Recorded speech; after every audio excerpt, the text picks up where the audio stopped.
और अगर मर्दान के जलसे में बिलावल भुट्टो जरदारी नहीं आ सकता तो ये रात को खुशी से उछलता है कि हा बिलावल भुट्टो जरदारी नहीं आया, पीडीएम में लड़ाई हो गई है।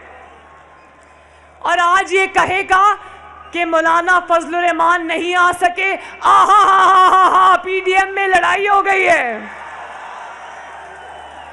कल को ये देखेगा कि किसी रैली में मरियम नवाज नहीं आ सकी तो तालियां बजाएगा कि पीडीएम में लड़ाई हो गई।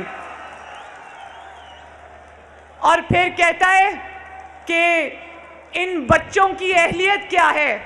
मैं बताऊं इन बच्चों की अहलियत, तुम्हारे से उम्र में आधे हैं, बच्चे तो नहीं हैं, लेकिन इन बच्चों ने तुम्हें तिगनी का नाच नचा दिया है। इन बच्चों ने तुम्हारी रातों की नींदें हराम कर दी हैं। और एक और बात, इसलिए कि ये बच्चे आज तारीख की सही सिमत में खड़े हैं।